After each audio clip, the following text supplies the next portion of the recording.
ایک نوجوان ہمارا تبلیغی دوست گلاسگو میں رہتا تھا، وہ بیمار ہو کے ہاسپٹل گیا ہے، تو اس کی جو اٹینڈنٹ نرس تھی اس نے 3-4 دن کے بعد کہا کہ آپ مجھ سے شادی کریں گے؟ اس نے کہا میں مسلمان ہوں، تم کرسچن ہو؟ کہا میں مسلمان ہو جاؤں، اگر آپ شادی کرتے تو میں مسلمان ہوتا۔ اس نے کہا تم کس وجہ سے مجھے یہ پیشکش کر رہے ہو؟ وہ کہنے کہ میں 3 دن سے تمہیں دیکھ رہی ہوں تو کہ تم نے ایک دفعہ بھی نظر اٹھا کے مجھے نہیں دیکھا، میں نرس ہوں، میری زندگی یہاں گزری ہے، میں نے کوئی نوجوان ایسا نہیں دیکھا جو لڑکی کو دیکھ کے نظر جھکا لیتا ہو، میں پہلی دفعہ اپنی زندگی میں کسی کو دیکھ رہی ہوں کہ جب اس کے سامنے میں آتی ہوں تو اس کی نظر جھک جاتی ہے، تو مجھے یقین ہو گیا تیرے اندر سچائی ہے۔ وہ مسلمان ہو گئے، اس نے آگے کتنی بچیوں کو مسلمان کیا۔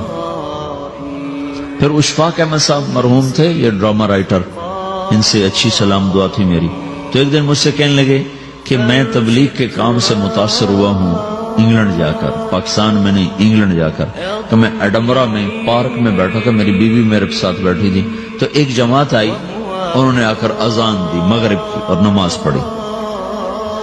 نماز کے بعد 13-14 لڑکیاں بھاگ کے آگے آئیں ان سے بات کرنے کے لیے، تو میں نے بیوی سے کہا آؤ سنو یہ کیا کہنے کہتے ہیں، تو کہا ہم دونوں بھی پہنچے، تو جس نے جماعت کرائی تھی نا اس کو ایک لڑکی آگے بڑھ کے کہتی آپ کو انگلش آتی؟ کہا جی آتی ہے۔ کہا آپ نے کیا کیا ہے؟ کہا جی ہم نے اپنی عبادت کی ہے۔ تو وہ لڑکی کہنے لگی آج تو اتوار نہیں ہے، تو اس نوجوان نے کہا کہ جی ہم دن میں 5 دفعہ کرتے ہیں، صرف اتوار کو نہیں، روزانہ 5 دفعہ۔ وہ لڑکی کہنے لگی یہ تو بہت زیادہ ہے، آپ اس کو کیسے نبھاتے ہیں؟ تو اس نے اس کو جواب دیا، 2-3 سوال اس نے اور کیے، جواب دیا، تو کہنے لگی اچھا بہت مہربانی، اس نے سے ہاتھ بڑھایا آگے ملانے کے لیے نا، تو وہ نوجوان کہنے لگا میں آپ سے معافی چاہتا ہوں، میں آپ کو ہاتھ نہیں ملا سکتا۔ تو اس لڑکی نے کہا کیوں؟ کہ یہ ہاتھ میری بیوی کی امانت ہے اور کسی کو نہیں لگ سکتا۔ تو لڑکی کھڑی تھی، وہ زمین پہ گر گئی، صرف اس بوجھ وہ زمین پہ گر گئی، کھڑے کھڑے وہ زمین پہ گر گئی، اور وہ بچوں کی طرح رونے لگی پھوٹ پھوٹ کے، اور کہنے لگی وہ لڑکی کتنی خوش قسمت ہے جس کے تم خامد ہو، کاش یورپ کے مرد بھی ایسے ہی ہوتے۔ جس رب نے نفسیات بنائی ہے، وہ اگر کوئی عورت کپڑے اتار دے تو اس کی نفسیات بدل جاتی، چاہے وہ مغرب میں پیدا ہو چاہے وہ مشرق میں پیدا ہو۔ عورت کی نفسیاتی حیا ہے اور وفا ہے، کسی وفادار کی تلاش ہے، تو وہ اس کو پتہ بھی نہیں ہے